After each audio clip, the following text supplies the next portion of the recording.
Fala galera, Jesus Cop, Douglas Gonçalves por aqui para mais um podcast Copiando Jesus. Toda quarta-feira a gente tá aqui pegando um tema diferente, mas tudo tem o mesmo objetivo no final, que é te deixar mais parecido com Jesus.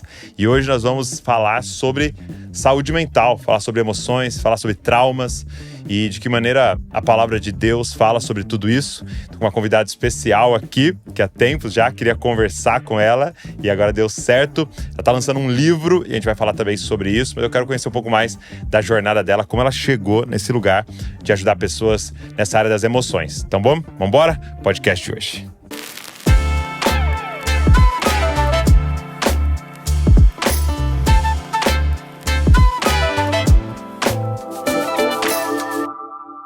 Ângela Serino, obrigado. Obrigado, Douglas. Tá, prazer estar aqui. Prazerzaço. Você é natural de onde? Sou natural de uma cidade do interior de Goiás, chamada Palmeiras de Goiás. Palmeiras de Goiás. Sim. Mas hoje vocês moram... Moro em Goiânia. Em Goiânia mesmo, né? Há mais ou menos 29 anos. Muito bom. Eu tava lendo, né, sempre o pessoal faz uma pesquisa antes, que você começou uma jornada como modelo na adolescência e tal. Aos 17 anos, isso mesmo. Aos 17 anos? 17 anos. E aí, como é que foi essa... Fui modelo, fui Miss, amava essa carreira, né? Mas tinha um vazio existencial, assim, gigante. Crise depressiva. Ah, é? Né? Crise depressiva, pensando em suicídio direto. E tentei o refúgio como modelo, talvez, para tentar encontrar um lugar no meu ser. E fui preenchido só com Jesus.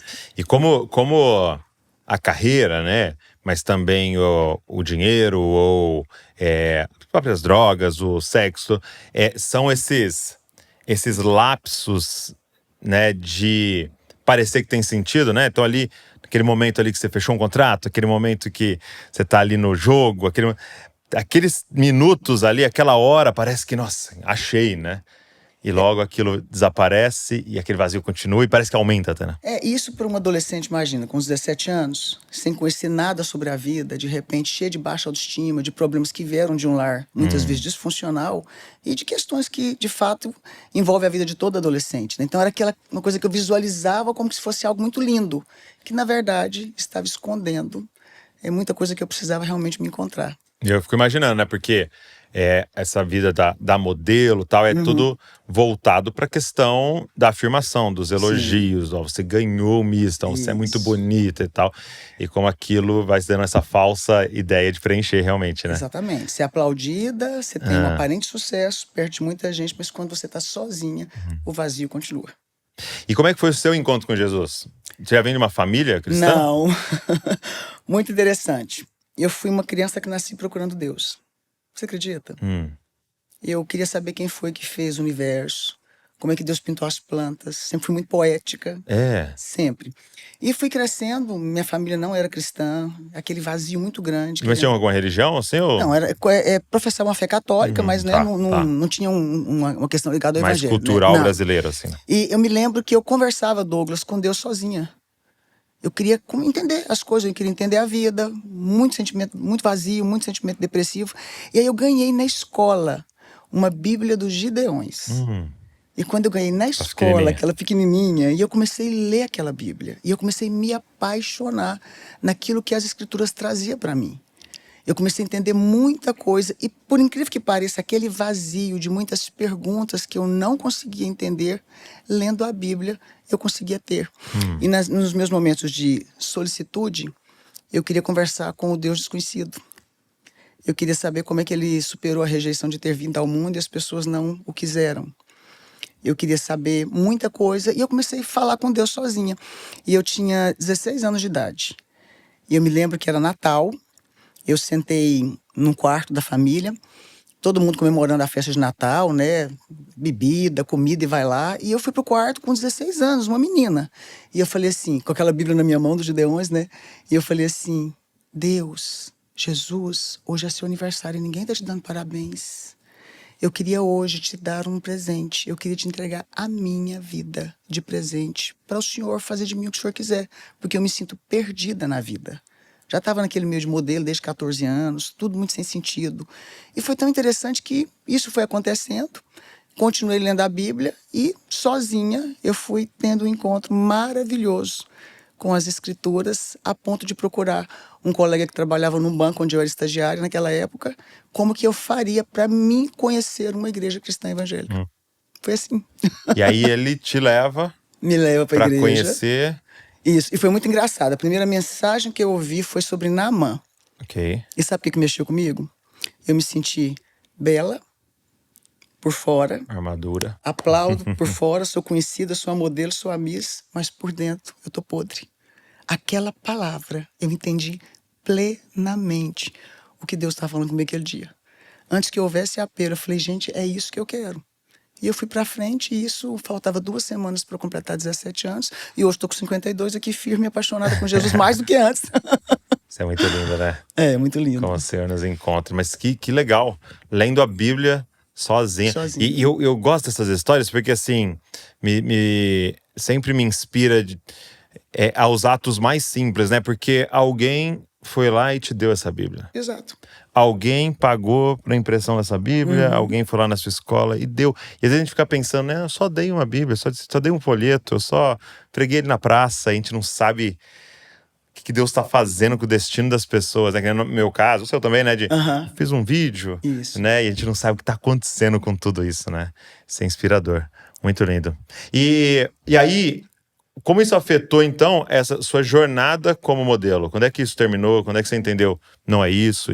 Então, quando eu estava faltando 2 semanas para eu completar 17 anos, que foi quando eu decidi já realmente seguir um caminho com Cristo, tinha acontecido um fato que mexeu muito comigo. Eu fui no maior concurso que eu tinha, que a partir desse concurso eu poderia ter uma carreira internacional como modelo, né? Eu fui selecionada para esse concurso e nesse concurso lá, né, tudo anda para lá, para cá, tira foto e pessoal olhando. Eu lembro que um gringo começou a soletrar o meu nome. E eu percebi que, infelizmente, a maioria daquelas meninas que terminava aquele modelo ali, naquele momento ele tirar foto e tal, elas ficavam próximas daqueles homens. E eu pude entender nas entrelinhas que para crescer naquela carreira, eu teria que fazer algumas coisas que talvez não eram dos meus valores. E eu percebi que não era o universo que eu queria. Eu queria ter um lar, uma família estruturada e um casamento com um homem só, com uma vida construída com os princípios que a gente sabe muito bem que são princípios que hoje norteiam uma vida de felicidade, de fé e tudo mais, né? Mesmo sem ter aquela vida de conhecimento de Cristo naquele tempo. Aquelas imagens, aquilo que tudo ficou muito ofuscado, mas ao mesmo tempo claro nas entrelinhas, aquilo mexeu comigo. Naquele dia eu falei, não, eu não quero isso para mim. Eu quero ter uma família e eu não preciso ser modelo. Eu não quero. Deixei tudo. E foi quando eu já estava bem envolvida, lendo as escrituras e já estava indo para a igreja. E aí, quando é que você conheceu seu marido? Meu marido tem uma história linda. Então, meu esposo, nós éramos do interior, né? Ele já me conhecia como modelo, de ver ali, né? Ele até brincava, falava, oh, meu Deus do céu, eu nunca vou ter, né, condições de nem namorar, nem ficar perto da menina dessa, né? E eu trabalhava no banco, o Cirino foi no banco abrir conta, e quando ele abriu conta, eu me apaixonei. Batendo o olho naquele homem, você acredita? É mesmo? Agora eu vou te contar por quê. Eu amo a alma humana. E o olhar dele, o jeito dele estar no banco, sendo atendido por mim, que estava abrindo a conta dele, a timidez dele, me fez mostrar uma alma que queria só acolhimento e se sentir pertencente. Aquele homem caminhando na vida, mas com aquele olhar de uma pessoa carente que mostrava muito parte do que eu era, né? Visivelmente você percebe quando uma pessoa tem os seus traumas, as suas carências. Sim. Me fez encantar por ele e eu me aproximei dele e aí foi indo. Foram 1 ano e meio de namoro, noivado, casamento, agora 32 anos casado já. 32 anos? 32. Glória a Deus. Muito feliz. Agora, você citou isso, né? Eu amo a alma humana, né? E você tem dedicado sua vida nessa jornada, né? Sim. De ajudar pessoas, de servir pessoas, principalmente nessa parte das emoções, da alma, das doenças emocionais. Quando é que você começou a enveredar para isso? Assim? Quando é que você começou? Você foi direto para a faculdade para se formar, terapeuta? Como é que foi isso? Não. Quando eu converti, sei se você lembra daquele tempo atrás, né? Você é bem mais novo do que eu. Que a gente ia logo pra escola dominical. Sim. Colocava você para ensinar adolescente, cuidar de grupo de adolescente, Eu de participei dessa jovens, de jornada crianças. toda. Então eu fui jogada naquela época, porque eu queria entrar. Sim. Eu me joguei, aliás, né? Então eu não fui direto para o universo psicanalítico, nem da área da saúde mental. Por quê? Porque naquela época era muito diferente de hoje. Era assim, você converteu, Jesus está voltando, estuda não. Ok. Lembra? Sim. Morava no interior. Você vai fazer psicologia? Não, não é de Deus. Nossa, Meu pai, você tá psicologia era terrível. louco. Não vai fazer psicologia, nada de saúde mental, porque nem se usava esse termo, né? Talvez fosse assim, porque Jesus é o suficiente. Você aceitou Jesus, acabou. Você não vai ter problema nenhum. E a faculdade de psicologia você vai sair de lá vai até. desfiar, né, e tudo.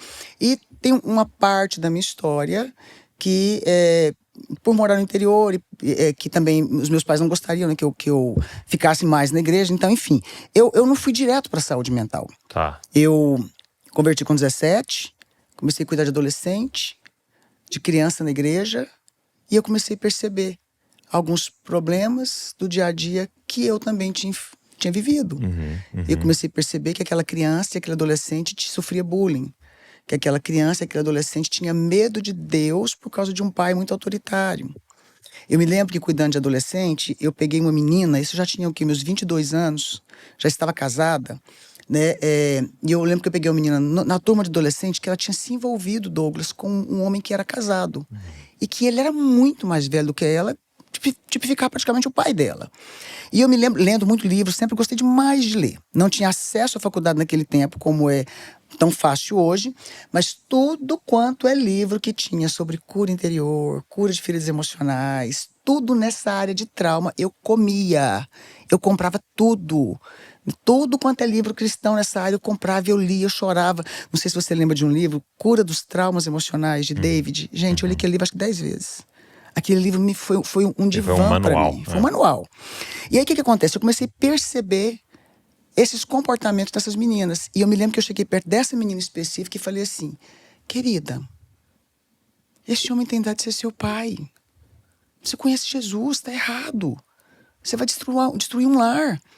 Conversa vai, conversa vem, e ela chorando bastante, né? E todo mundo só jogando pedra, pecado, pecado, pecado, óbvio, lógico, né? Mas ninguém queria ouvir mais sobre a história dela. E aí, conversando com ela, ela tinha uma carência afetiva paterna. A mãe não sabia quem era o pai. Ela passava a vida inteira procurando um pai. Ela não tinha um referencial de pai. A vida inteira, não tem pai, o pai não quis, ninguém quis, conversa vai, conversa vem. Naquela hora me deu um estalo, eu só tinha 22 anos, 21 a 22 anos. Eu falei, poxa, ela tá procurando Um pai. nesse cara um pai, ela tá pecando, tá errando, tá destruindo uma família. E eu lembro que eu puxei essa menina para perto, conversei com ela, e aí eu comecei a me apaixonar nesse conteúdo.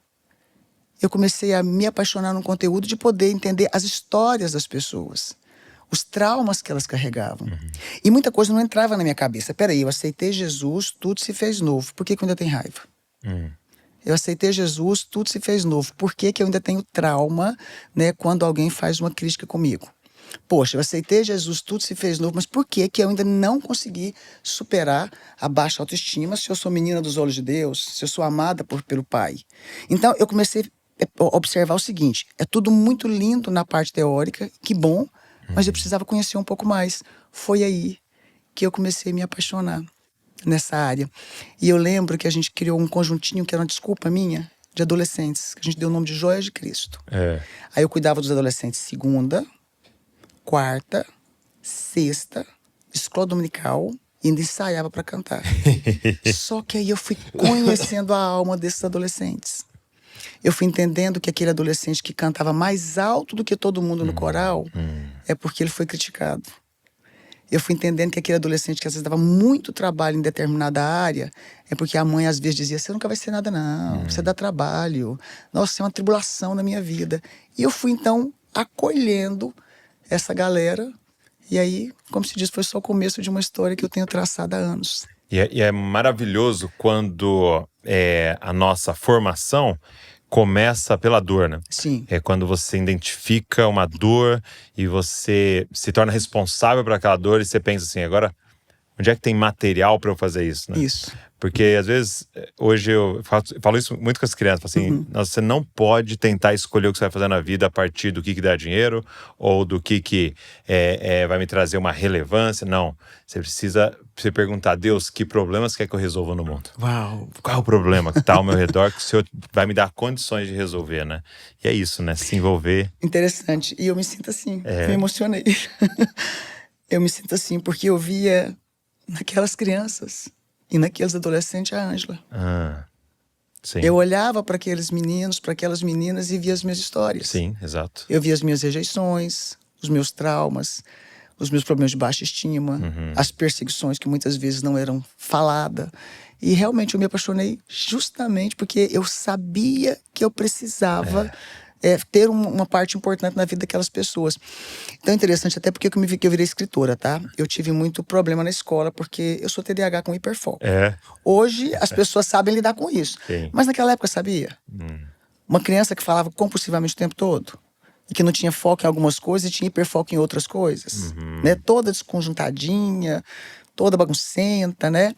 E aí eu não tinha amizades, porque eu também tive um problema de saúde meio sério, eu tive aquele vermezinho chamado solitária, então eu era muito magrinha, muito doentinha, muita baixa autoestima, por isso que depois o ser modelo, pra mim, era provar pra todo mundo que eu não era tão feia. Olha só. Olha aqui. E aí, na escola, eu começava a escrever redação. Eu era excelente em redação, só tirava 10.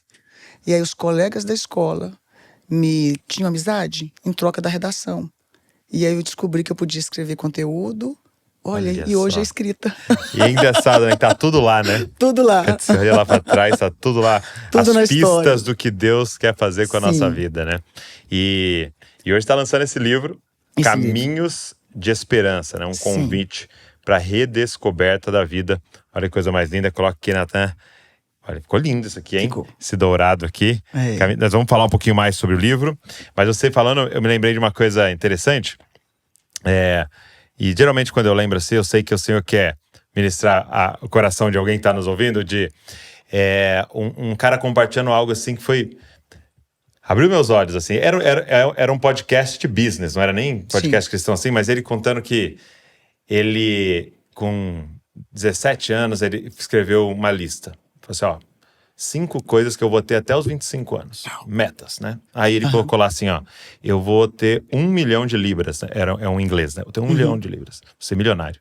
Eu vou ter tal carro, escreveu. Ele falou assim, ó, eu vou ter uma namorada, vou ter uma casa tal e vou ter um tanquinho, né? Barriga tanquinho. Colocou, beleza. Ele falou que passaram, assim, 3 anos, ele tinha conseguido tudo. 22 anos, assim, ele já tava com todas essas coisas e tal. E aí, ele falou que dentro da casa dele, com o carro, com a namorada, com o tanquinho, né, com sucesso, com 1 milhão, ele falou assim que sentia um vazio terrível. Sim. E aí ele foi visitar um cara que ele admirava muito e que era quase que um bilionário e tal. E ele falou assim, foi uma das pessoas mais miseráveis na alma que eu já conheci. A ponto do cara falar assim, você não dorme aqui em casa? Tão solitário e tal. E ele falou, cara, esse é meu destino. E aí ele começou a meditar no porquê. E aí ele chegou numa conclusão que eu achei assim, maravilhosa. Ele falou assim, por que você realiza todos os seus desejos, como por exemplo ser modelo, Sim. e continua vazia? Ele falou assim, porque não eram seus desejos. Aquela lista era a lista do que minha ferida queria. Exatamente. E aí quando você realiza todos os desejos da sua ferida, não adianta em nada. Não. Porque a sua essência tá dizendo, eu nunca quis isso. E aí ele foi dando os exemplos. Ele falou assim, ó, por que um tanquinho? Porque eu era magrinho e todo mundo me zoava. Então era minha ferida que queria. Por que um carro? Porque eu era um jovem negro num bairro de brancos ricos sendo humilhado. Eu vou mostrar. Por quê? E aí ele mostrando que era tudo a ferida querendo. E aí, depois de por baixo de tudo, você faz essa pergunta, né? Tá, então, o que verdadeiramente eu quero? Esse Douglas que Deus criou, o que é que ele verdadeiramente quer? É essa a jornada, né? E esse é o desafio de se descobrir, né? Porque na verdade, quando a pessoa projeta alguns sonhos e desejos, ela está projetando um palco para que o outro veja que ela venceu.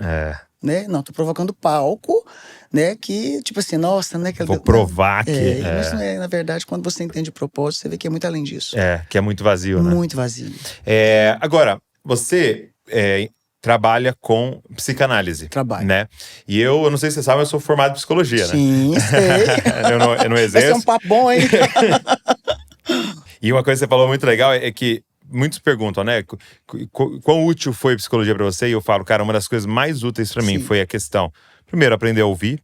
E aí esse é o meu trabalho, eu fico aqui o dia inteiro ouvindo. Mas em segundo lugar, é entender a complexidade do ser humano. Exato. Então, eu percebia muita gente falando assim, fulano não quer mudar, ele não quer nada com nada. Você fala, calma. É isso mesmo. É muito mais complexo do que você Muito imagina. mais. Lá, aquela menina fica com todo mundo, tal. Calma. Tá errado, sim, igual você disse, mas é muito mais amplo. Tem uma história por trás, Tem uma né? história, tem uma alma por trás complexa, se decifrar de tudo. Então isso foi muito bom pra mim no pastoreio, de entender o ser humano é um universo ali pra você compreender e tentar ajudar, né? Agora, na faculdade, uma das abordagens que menos comunicava com o cristianismo, ou até mesmo mais atacava, vamos dizer assim, porque lógico vai depender da professora que você tem, professor que você tem, era a psicanálise. Sim. Tanto que na época eu fui até mais para TCC, né, aprender mais tal, porque eu via menos conflitos assim, né? Para você, como é que isso se juntou? Muito interessante. Psicanálise vai ser uma e conversa boa. cristianismo. Bom, quando eu fui fazer psicanálise, Douglas, foi o reitor da PUC que indicou. Eu tenho doutor honoris causa na área de saúde mental. Ok.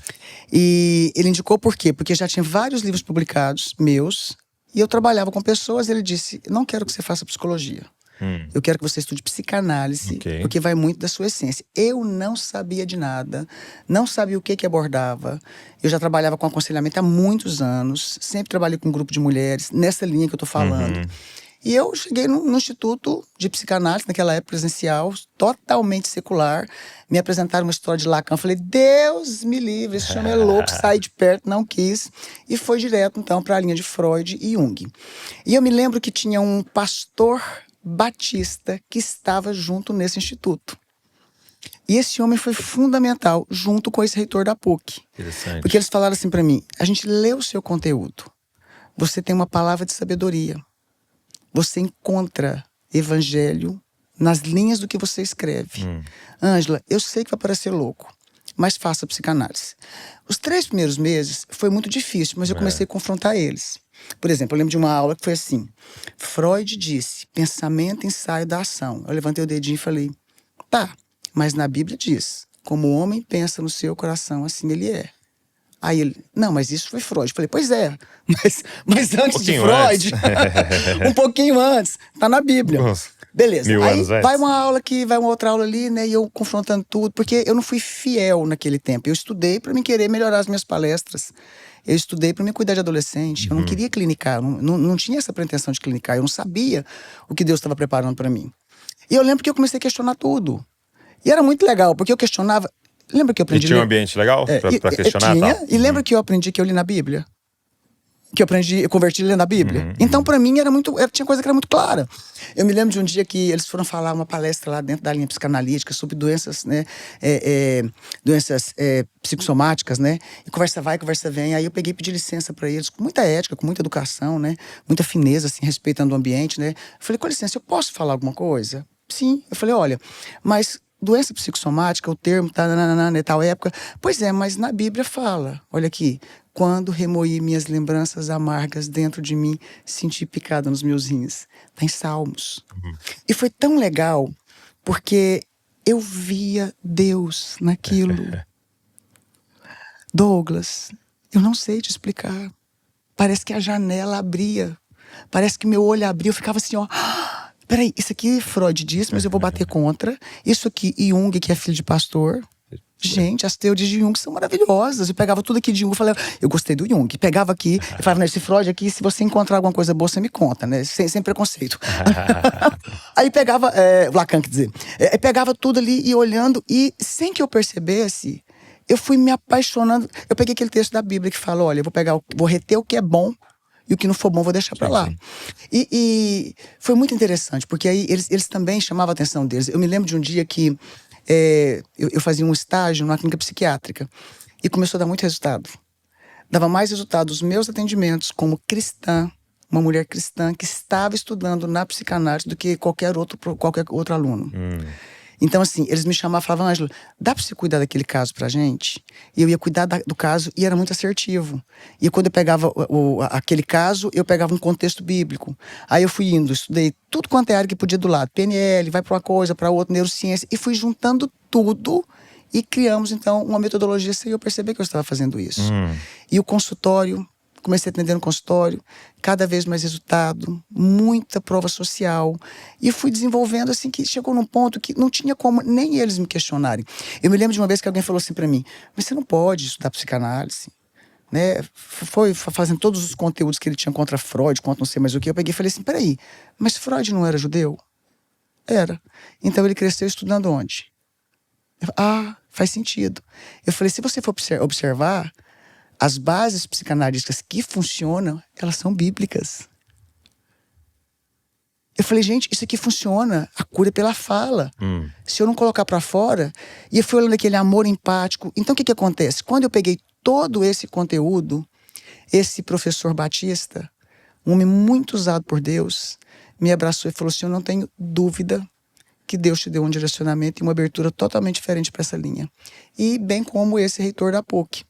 Com isso, o que eu fui fazendo? Fui continuando escrevendo os meus livros, fui criando uma imersão na minha casa há mais ou menos 18 anos atrás, onde eu recebia 15 mulheres de 15 em 15 dias para ficarem literalmente internadas dentro da nossa casa, onde eu moro, deixava elas no hotel, e eu cuidava delas tudo com a linguagem psicanalítica, sem ser muito clara, e cuidando também. Então não era necessariamente só cristãs.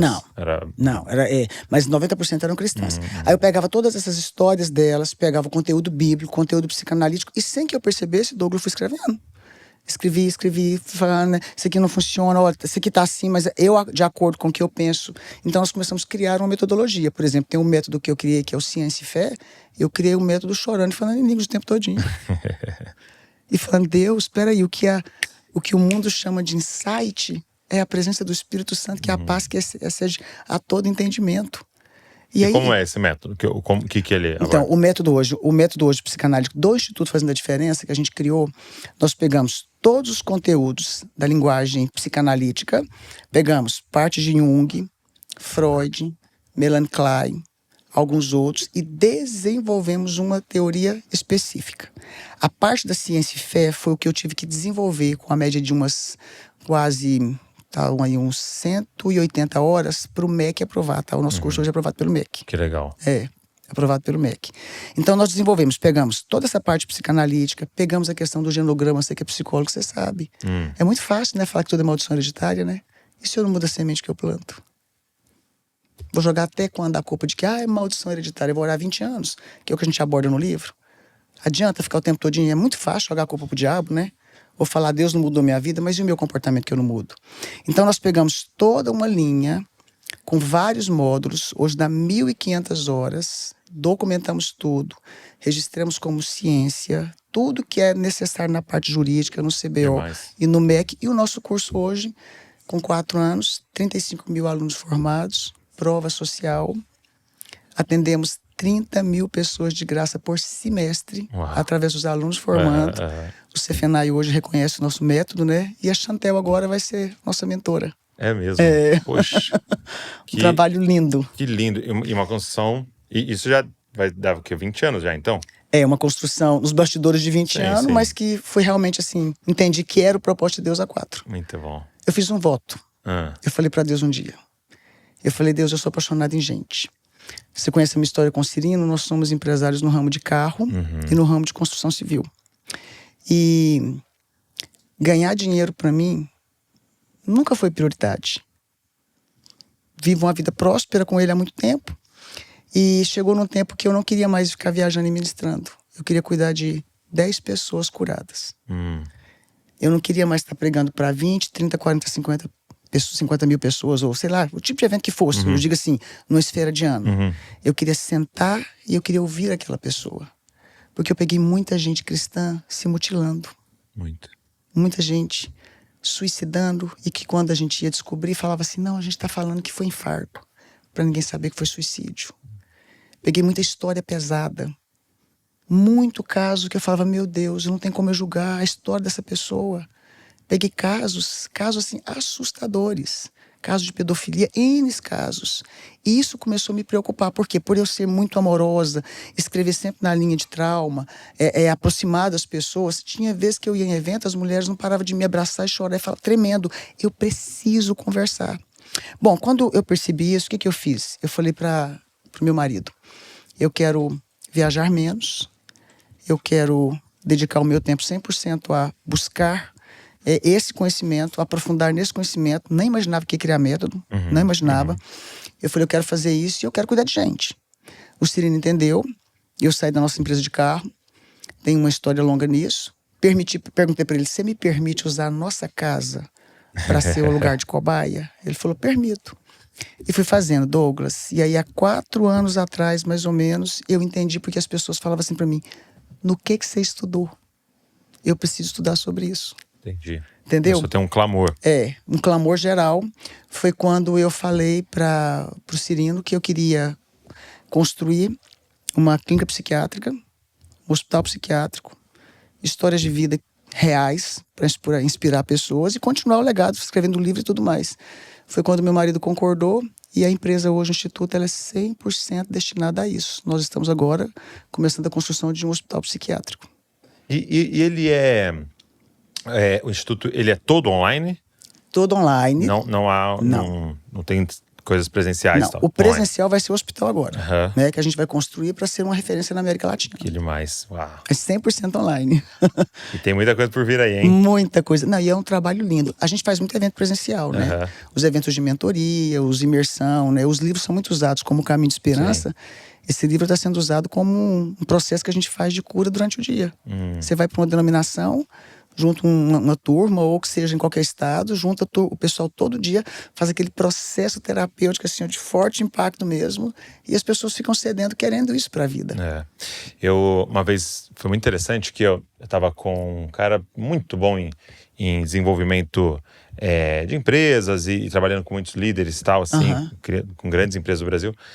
E aí eu fiz um papo com ele e a gente fez o papo que era o seguinte, o tema da nossa fala era eu sei porque você ainda não é um líder. Uau. Olha só.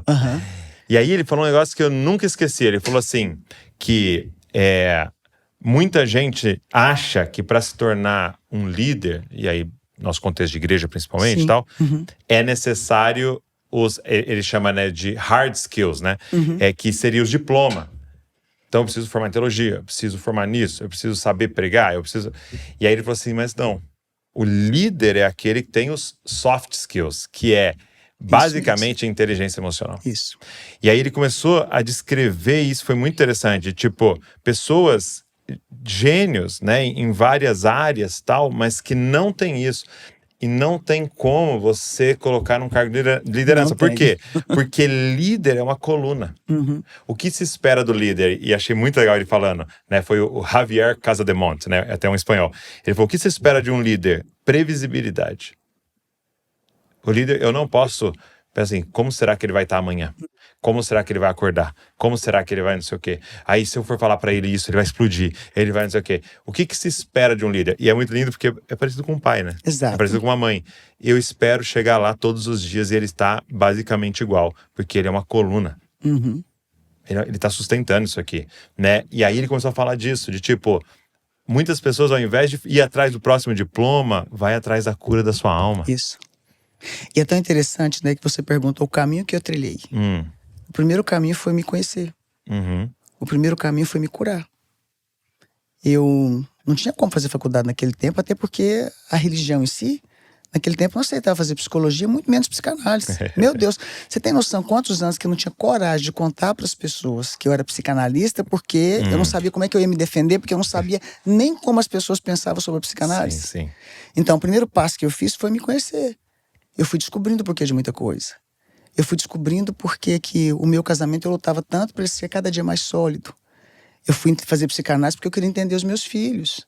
Eu queria entender temperamentos completamente diferentes. Eu queria entender a mim mesma. Peraí, eu aceitei Jesus, mas eu tenho raiva de algumas coisas. Né? Eu sou tão boazinha, mas tem hora que parece que eu não sou de Deus. Por quê? Porque eu sou sim, não, eu sou colérica. Tem hora que eu não aceito, eu não tolero. Eita. Quantas vezes, por exemplo, eu perdi uma criança, Douglas, que caiu do braço da enfermeira quando eu tinha 24 anos de idade e morreu. As visitas que eu tive, inclusive religiosas, sabe como que foi? Conta seu pecado, porque Deus deve estar castigando você, né? Porque você já teve 2 abortos, agora você perde uma. Meu Deus. Então, você imagina, eu tive os meus traumas. Então, só pra... Você foi muito rápido isso aí, peraí. É uma parte forte. Ela nasceu... Nasceu. Perfeito. Normal. E ela caiu dos braços da enfermeira. Dentro do hospital. Eu tinha 24 anos. E faleceu. Faleceu. O laudo da morte foi explosão múltipla de órgãos. A enfermeira teve uma crise de labirintite. Ao colocar a criança naquele bercinho, soltou. E ela caiu e deu explosão múltipla de órgãos. Você imagina. E aí, então... 24 anos. Vamos abrir esse parênteses assim, porque... Como é que você definiria trauma? O que é um trauma, assim, na vida de alguma pessoa? Porque você está descrevendo um trauma, né? Mas porque eu percebo que são dias como esse, e aí com 24, mas muitas vezes na infância e tal, isso. que parece que quase que determinam a jornada de uma pessoa, né? E se ela não faz nada com aquilo, né? Olha, trauma. Como que eu vou definir um trauma? A vida te deu uma pancada. O que eu faço agora? Eu morro? Eu sobrevivo? Eu finjo demência? O que eu faço com esse trauma? 24 anos. O que eu ia fazer? Que resposta que eu tinha? Exato. Uma menina. Eu me lembro que quando... Era o primeiro? Primeiro filho. Eu tinha tido 2 abortos que, né? Você não sofre tanto, mas aquela... Eu tinha pego a menina no colo, tinha sonhado com tudo aquilo. E foi muito dura a forma que me falaram. Chamaram meu esposo, deram notícia pra ele, ele não conseguiu subir no quarto. E entra pro quarto uma pediatra, com certeza não era mãe, e disse: olha, sua filha acabou de cair do braço da enfermeira e morreu. O que aconteceu comigo? Eu desmaiei, Douglas. Eu tive diarreia, eu desmaiei. Eu lembro que depois eu voltei em si. Eu, muito impulsiva, corri e fechei a porta. Eles ficavam com medo de eu suicidar dentro do quarto, porque tinha uma faquinha de pão. E eu lembro que eu encostei a porta, tranquei a porta. Eu tinha 24, eu converti com 17. E lembra que eu converti lendo a Bíblia? O que eu fiz? Deus, o que eu te fiz? Meu pai não era mau na minha cabeça? Peraí, Deus, onde foi que eu errei? Peraí, eu deixei tudo. O senhor tá de brincadeira comigo, né? Nós éramos 13 meninas grávidas na igreja, mães novas. Só eu perdi. Eu era líder de jovens. Eu entrei em crise, eu entrei em paranoia. Eu comecei a gritar, eu falei: o que o senhor fez comigo? É para isso que o senhor me chamou? Cadê o Deus que eu conheço? Eu fiquei louca. Naquele momento eu parei, aí eu sentei um pouquinho e falei: gente, é a vida, né? Como é que eu vou sobreviver? Aí respirei, aí eu lembro que veio no meu coração aí, é onde a gente trabalha no Instituto, Douglas, a parte da espiritualidade. Tem coisa que você nunca vai encontrar resposta. Você vai encontrar como você vai manejar isso na vida. Como é que isso vai te amadurecer. Tem resposta. Tem gente que fala: lá no céu Deus vai me responder. Não vai não. Lá no céu você não vai nem perguntar nada pra Deus. Lá só vamos cantar e adorar. Então eu me lembro que naquele dia eu sentei no chão, depois daquele momento de superar aquela dor muito grande na minha vida. Crise de identidade, crise de espiritualidade, num misto de revolta, de ódio, tanta coisa. Questões paternas mal resolvidas. Óbvio, minhas questões paternas. Veio tudo na minha cabeça. Eu era menina. Sentada daquele jeito, gente. É literalmente igual eu tô falando. Eu fiquei no meio da merda. Eu passei mal. E eu lembro que eu sentei, eu só chorei, acalmei e falei assim: peraí, Deus, tá bom. O que eu faço agora? Aí vem na minha cabeça os momentos que eu aprendi a ler a Bíblia sozinha. O que eu faço, você não entende agora. Você entenderá depois.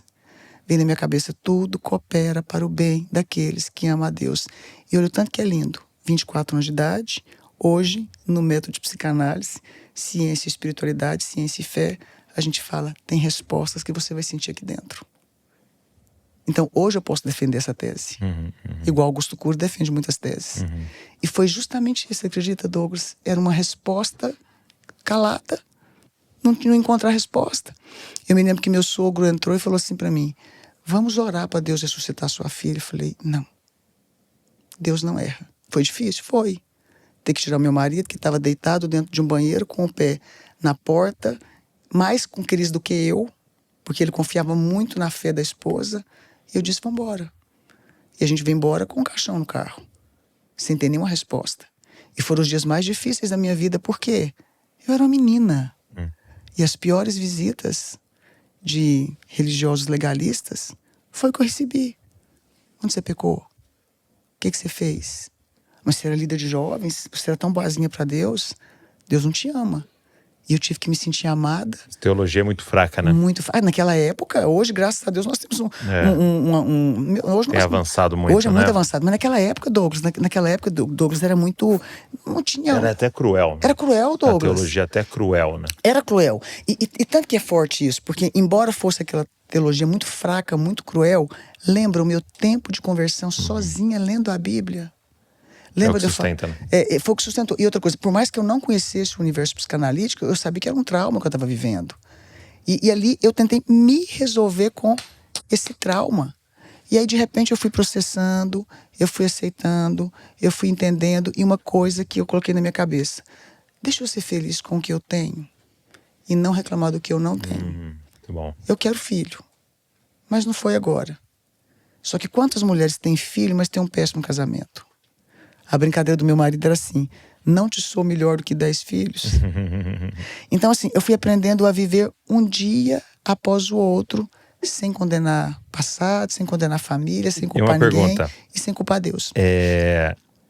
Como é que foi o processo de perdoar a enfermeira?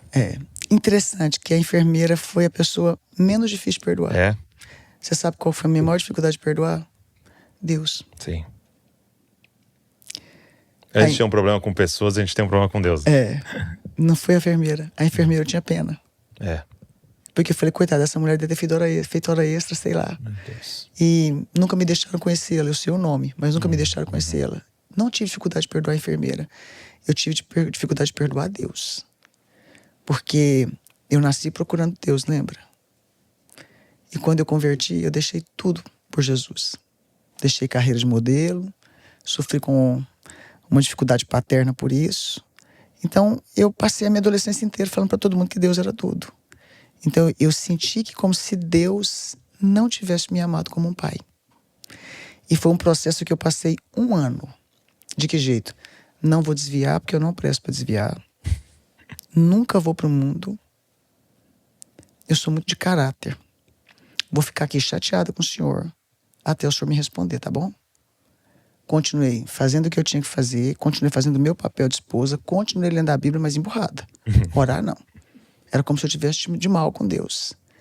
Até um dia que minha médica me chamou e me disse que eu não produzo progesterona no corpo. Eu não produzo progesterona e outros hormônios. Minha filha nasceu com falta de glicose e com falta de cálcio. Ela nunca ia andar. E todos os filhos que eu gerasse teriam problemas. E ela me disse, você teve que tomar remédio para engravidar e para segurar. A partir de agora, nós não te damos mais remédios, porque fisiologicamente você não pode gerar filho perfeito. E aí que foi pior, né? Eu falei, poxa, beleza. E aí, aquele dia, eu falei para Deus que eu nunca mais ia tomar um remédio para engravidar. Que eu não queria ser mãe, então. Já que eu não poderia, né? Passaram-se talvez 1 ano naquela época. Eu não engravidava, eu tinha que tomar tinha todo um tratamento, né? De ovulação, medicação para engravidar. Inclusive desses 2 que eu abortei. Tinha que fazer tratamento. Lá em casa quem queria filho o tempo todo era o Cirino. Vamos fazer tratamento, eu quero ser pai, né, e tal. E eu, não, de boa. Então, quando passou essa fase, eu falei, eu nunca mais vou tomar remédio para engravidar. Entendi, aceitei. E aí, Douglas, passado 1 ano da perda da minha filha, exatamente 1 ano e talvez 1 semana, eu fui fazer uns exames, porque eu tava engordando muito, né? Comendo bastante. Eu falei, não, deve estar com alguma disfunção aí e tal. Dormindo muito. Aí descobri que eu tava grávida de 3 meses. Eita. Sem remédio para engravidar. Sem remédio para segurar. E hoje eu tenho 3 filhos, 3 milagres. Aí eu entendi que talvez o meu trauma, aquilo que eu passei, tem todo um contexto.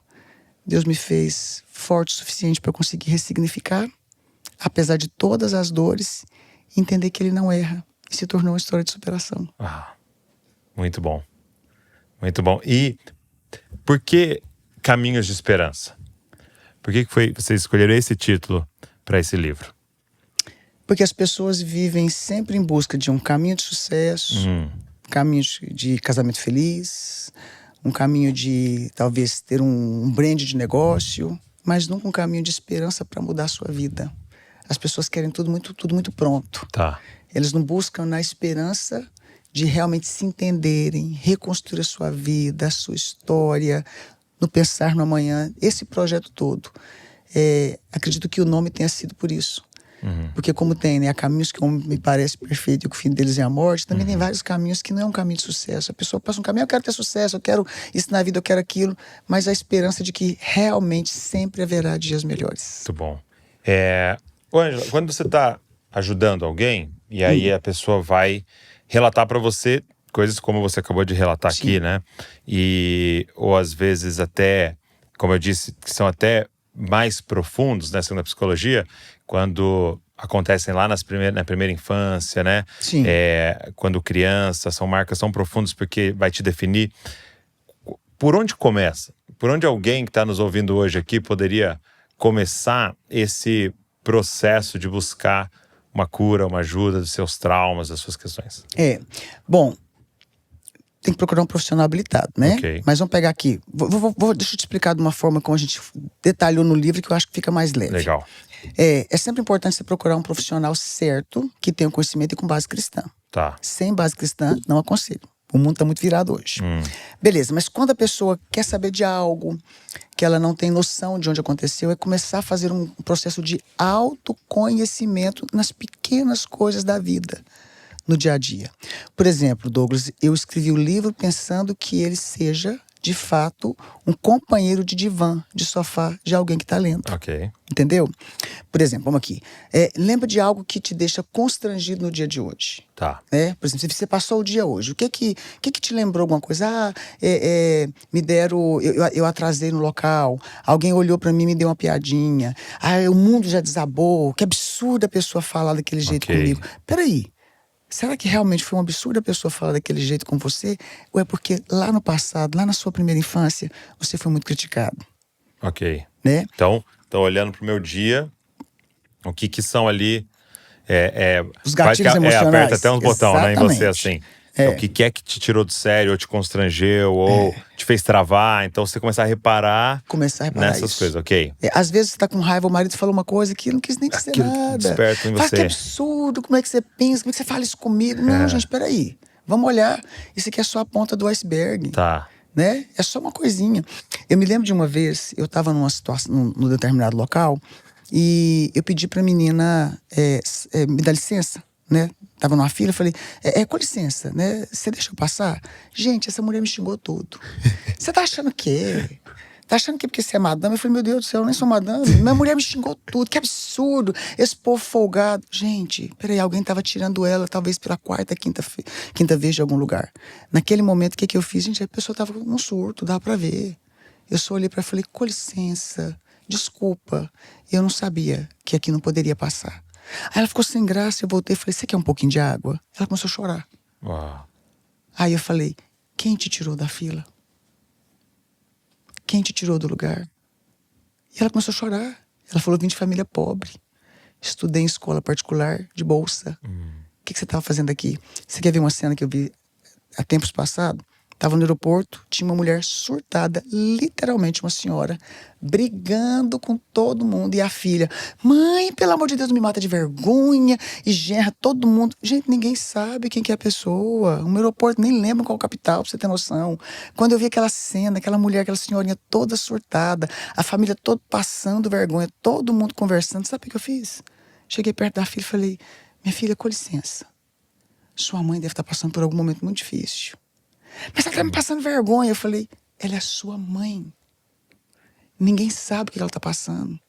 Talvez ela só queira um abraço, um acolhimento. Talvez só tenha algo que tem que resolver entre vocês duas. Talvez ela se sente culpada por algo. Ninguém tá nem aí. Minha querida, só abraça ela, esquece esse povo aqui. Sua mãe tá surtada, só isso. Eu falei, vai em paz. Passa um pouquinho. Ela foi lá, abraçou a mãezinha dela. Vou te atrasar de alguma coisa. A mãe tá lá chorando, mas a filha, eu vou embora numa sensação de dever cumprido. Sabe, eu vi uma vez alguém dizendo uma coisa bem legal, assim, e era sobre casamento, mas acho que se aplica até a várias das nossas relações. Né? Eu não lembro nem aonde que eu vi, mas era interessante que era assim, imagina que a nossa voz tem um volume, né? Sim. 0, 1, 2, 3, até o 10, vai. E aí essa pessoa falou assim, toda vez que alguma coisa, né, uma situação, fizer a sua esposa, seu marido, o que for, elevar o volume, tá lá no 8, 9, 10... Tem um gatilho. A pessoa falou assim, não é sobre a situação. Não. Então, ele deu um exemplo, né? Então, você tá lá a toalha, o clássico da toalha em cima da cama, sim. molhada, né? E, de repente, sua esposa entra e grita, meu Deus, eu falei já, essa droga, essa toalha. Ele falou assim, pare, porque não é sobre a toalha. Não é sobre a toalha. Não Entendeu? é. E vocês vão ter que sentar e ter uma conversa. Isso mesmo. Porque são esse tipo de reação... Sim. Que não é mais sobre o com licença, não é mais sobre a fila do avião, é sobre um machucado profundo interno. Exatamente. Que aquilo ali cutuca, né? Você falou uma coisa interessante, eu sou bem empreendedora, sempre fui. E o meu marido tinha muito medo de casar com uma mulher que não ficasse em casa. Okay. Por quê? Porque a minha sogra, bem tradicional, ciclo de oração, né? E não ficava em casa, não é porque não era empreendedora. Era porque visitava as irmãs da igreja o dia inteiro. É outro empreendimento. É outro empreendimento. Beleza, então eu percebi que ele tinha aquela coisa de querer que a esposa ficasse em casa, cuidasse. Dizer que a coisa mais linda do mundo era me ver cozinhar. Beleza, vamos lá. Casamos, vai passando o tempo. É igual a cara que ela né? Vai trabalhando, né? Filhos, né? E tem a pessoa que trabalha lá em casa. E eu percebi, né? Eu sou muito empreendedora mesmo, é nato, né? Vou indo. E um dia, eu escutei meu esposo falando com uma vozinha mais alterada, né, pra secretária da casa, e ele falou assim, não é possível, aqui, essa geladeira desse jeito, isso aqui não sei o quê, né, tem 4 mulheres nessa casa, Dona Ângela, Ana Elise, a Angélica, a fulana de tal que trabalha aqui, ainda tem a passadeira, será que eu sou só o único homem dessa casa que tem que ver isso? Gente, quando ele falou isso, eu sou terapeuta, gente, aí eu falei, não é sobre eu, aí sabe o que eu fiz? Acalmei um pouquinho, cheguei lá, abracei e falei, ô, meu querido, me perdoa, desculpa, graças a Deus que você tem essa alma muito para observar o universo, né, da casa e tal, pedi desculpa e tudo, organizei tudo e tal. Depois eu observei uma coisa, eu estava muito independente, eu estava sem perguntar algumas coisas, e no inconsciente ele estava com muito medo de que eu abandonasse o lar, acolhimento do lar, e me tornasse tão independente de que eu não o colocasse como, de fato, protetor ou provedor. A partir de aí, o que eu fiz? Amor, você concorda com isso? Isso aqui tá certo? Não tava nem apertada, Douglas. Meu bem, tô tão apertado. Você não quer pagar meu cartão, não? Você não tem noção do quanto eu tô apertado esse mês. Aí ele se sentiu o quê? Protetor e fez o caminho de volta. Então, você imagina se a gente, como pai, como mãe, começa a perceber que esses sinais, eles são dados diariamente em todas as áreas da nossa vida. Seja no trabalho, seja no trânsito, seja na igreja, seja no casamento. Em todos os lugares, todos os dias nós damos sinais dos nossos traumas. E eles podem ser sinais bem aguçados, mas podem ser sinais um pouco menores. Gente, quando você vai para o universo, então, que se aprofunda mais um pouco, Douglas, por exemplo, a questão da sexualidade. Quantas mulheres hoje, que é uma área que eu trabalho muito, têm problemas seríssimos na sexualidade com o marido, que foram abusadas sexualmente que ninguém imagina. Tá lá, tá nervosa, não gosto, não quero fazer e tal, mas o que é o problema? Porque tem um conceito muito profundo, né, muito importante na psicologia, que é o da transferência. Sim. Mas eu até, às vezes, não é da projeção, da transferência, né? E isso foi muito revelador para mim na época que eu aprendi, porque até na terapia, eu fazendo terapia também, meu terapeuta falou, olha, Douglas, é como a sua vida é como se fosse um iceberg. Sim. Que a ponta aqui pra fora é o Douglas de 37 anos aqui e tal, beleza. Mas aqui dentro tem o Douglas de 11, tem o Douglas de 7, tem o Douglas de 5, tem o Douglas de 12. Então tem esses Douglas aqui, e principalmente esses Douglas que viveram traumas, viveram situações. Ele falou, então toda vez que algo, de alguma forma, repete essa situação, o Douglas de 12 vem pra fora. Exatamente. Então você vê uma senhorinha no aeroporto dando um escândalo que é parecido com aquela criança no mercado jogando no chão. Exatamente. Ela só não joga no chão porque ela tá velhinha, né? Tem uns que até se jogam. Tem uns que até se jogam. E aí você fala assim, mas já não é mais ela, já não é a senhora de 60 anos. Não. É uma menina de 12 que tá ali gritando. É uma menina de 7 que tá ali gritando. Porque ela tá passando uma humilhação de novo que ela passou aqui. E é muito lindo esse conceito, porque é o seguinte: quando você tinha 7 anos, quando você tinha 5 anos, quando você tinha 3 anos, você não tinha recursos, Sim. você não tinha poder para liderar a sua vida. Então você teve que criar mecanismos, como por exemplo, fugir para dentro do quarto, Sim. como por exemplo, gritar, como Uhum. por exemplo, ser agressivo, como por exemplo, ficar tímido. E aí você tá aqui com 37 e sem perceber, usando os mesmos recursos. Usando os mesmos recursos mesmo. Assim que sua esposa faz algo que mexe numa ferida que você não foi curado com 7 anos de idade, você tá ali se trancando no quarto. Exatamente. Mas às vezes agora vai ser no trabalho, vai ser num Isso outro. mesmo. Então, como é importante a gente, essa jornada de se conhecer. E aí até tem um livro muito legal chamado O Mito do Normal, né, do Gabor.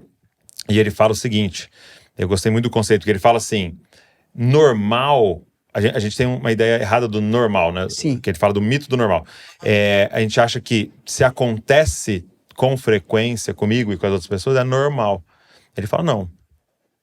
Pode ser que tá todo mundo adoecido, que é o que está acontecendo na sociedade. E mesmo que Muito. todo mundo viva uma doença, não é normal se adoece. Não é. Normal é o que gera vida. Então, mesmo que tá acontecendo com todo mundo, isso é normal no casamento. Não. Se isso é adoecedor para nossa alma, isso não é normal, né? E aí você tá falando, né? A gente olhar para o nosso dia a dia e tá vivendo coisas, você fala assim, cara, você pode estar vivendo isso há 40 anos, 50 anos. Não é normal. E se se não você entrar para mexer... E se não tratar esse emocional, vai ficar cada vez pior. Cada vez e pior. Vai repetir esses ciclos nos seus filhos, seus netos. Eu fui convidado uma vez para participar de um evento com respeito à violência contra a mulher, lá no estado, né? Fui porque o Instituto hoje atende várias pessoas e eu lembro que todas as palestras eram assim, trazia uma mulher toda machucada, né? Vítima de violência doméstica, inclusive até algumas que vinham de lar cristãos. Sim. Né? E elas contavam a história delas e tudo e tal, e chora, e mostra, manda foto, expõe até demais, né? E tudo. Às vezes... Beleza, um evento até pesado, digamos assim, porque a gente sente muito Imagina. a dor delas, né? E eu me lembro que me convidaram para finalizar a palestra, para fazer um fechamento como terapeuta. E como terapeuta com base cristã, que o Instituto atende essas pessoas. E eu falei assim, não adianta tirar essa mulher da casa do abusador sem tratar essa mulher. Aí o que eu falei? Do que adianta eu pegar a Maria, que vive uma violência doméstica, que viveu num lar abusivo, que tem uma codependência masculina, né, que foi vítima de um pai narcisista, que agora só muda esses padrões parentais, e eu não tratar essa mulher. Se ela nunca entender de onde vem o trauma, ela vai voltar de novo a se relacionar com aquela pessoa ou com a outra pessoa com o mesmo problema. Eu sei que isso chamou tanta atenção do pessoal, porque eu comecei a citar alguns casos, inclusive casos que estavam lá que já tinham passado pelo Instituto. E eu comecei a mostrar, e eles falaram, poxa, eu nunca pensei desse jeito. Eu falei, enquanto eu não resolvo os meus traumas, eu vou repetir padrão.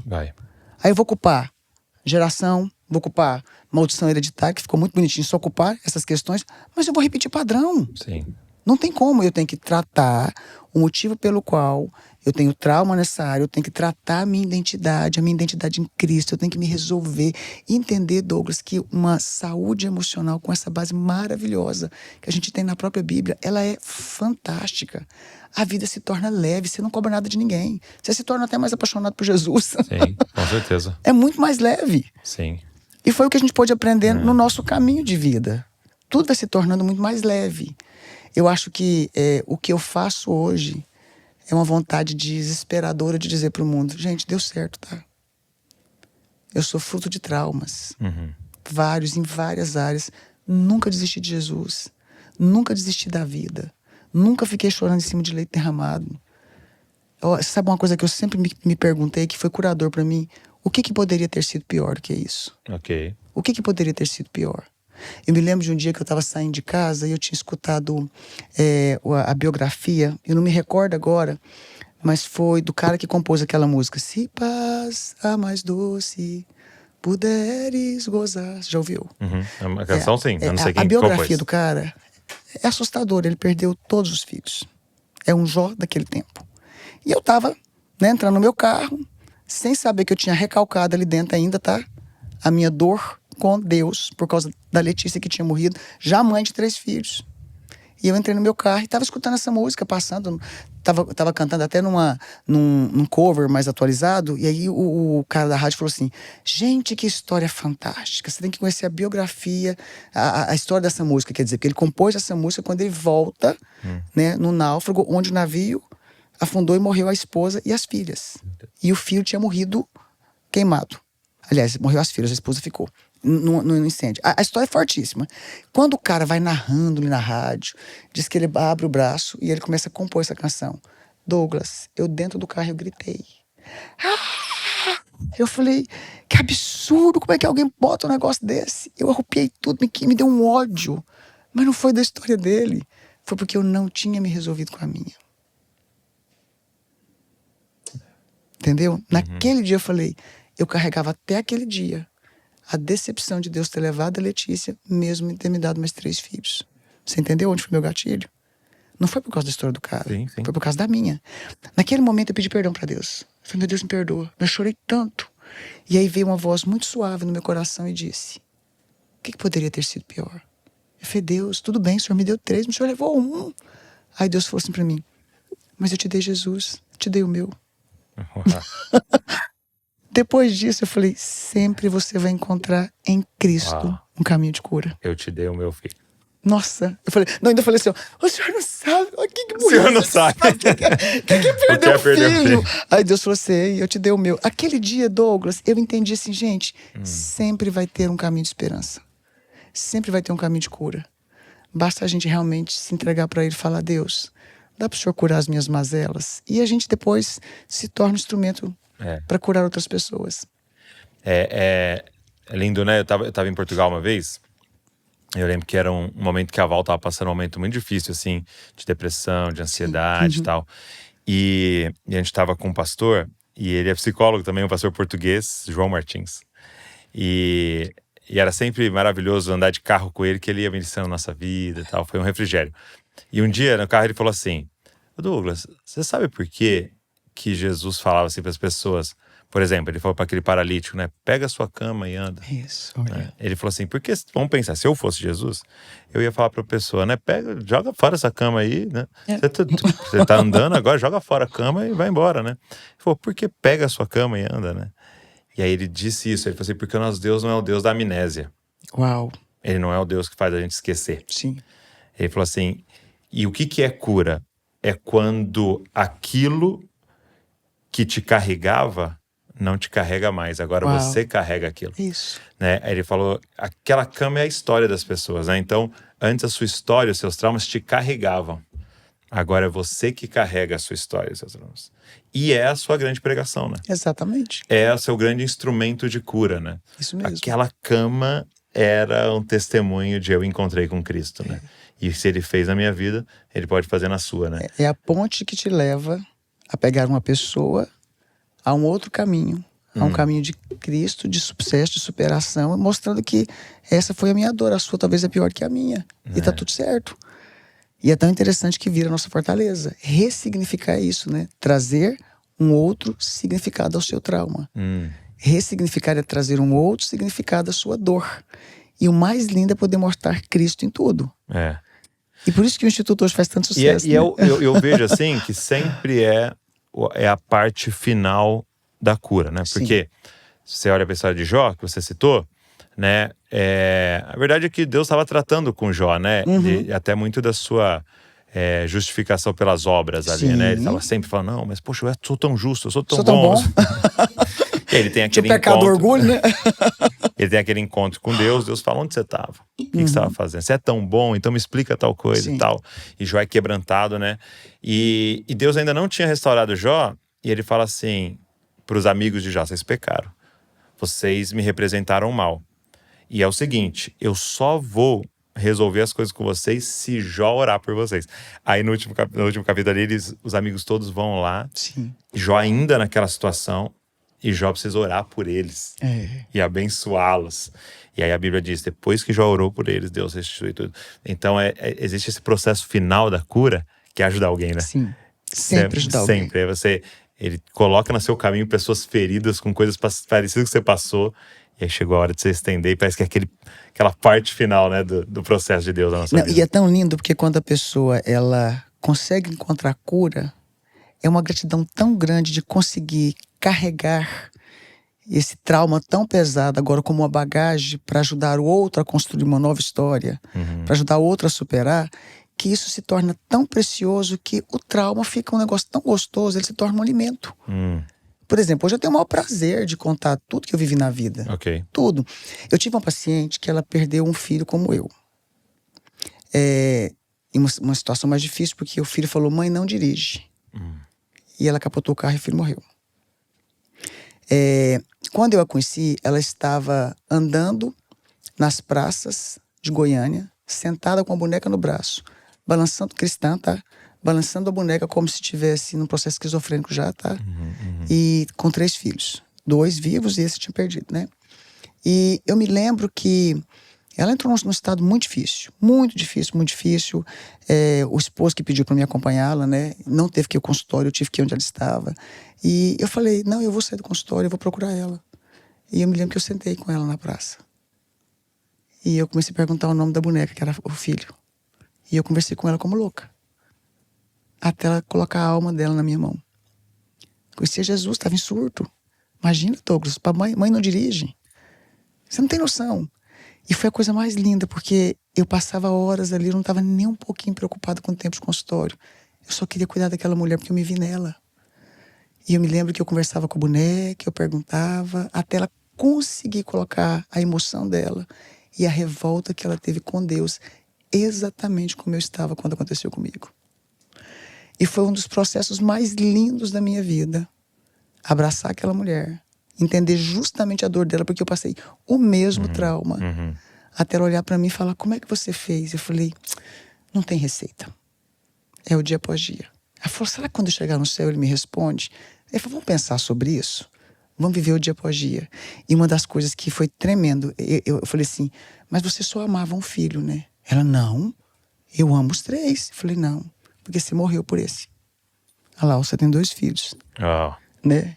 Isso não foi técnica que eu aprendi em nenhum instituto.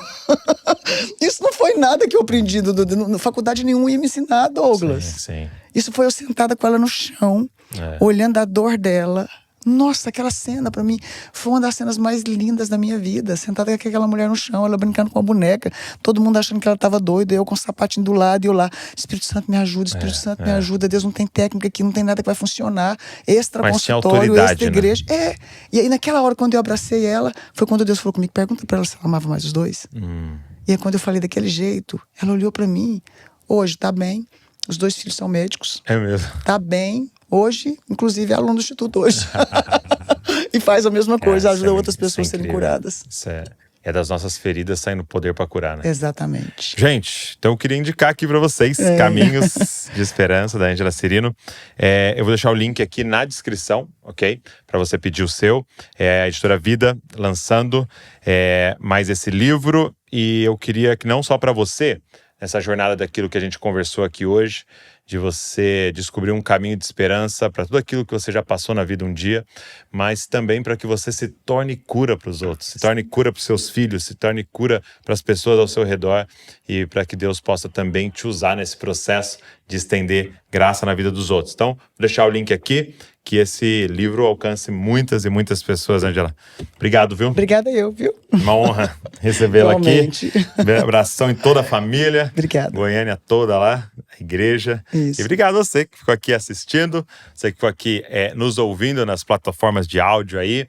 E eu queria te fazer um pedido, pega esse link. Manda para uma galera aí, quem sabe tem pessoas que precisam ouvir alguns desses testemunhos, um pouco dessa conversa aqui, para ser tocada aí também. A gente vai espalhando o evangelho. Deus abençoe você e não se esqueça, você é uma cópia de Jesus. Valeu.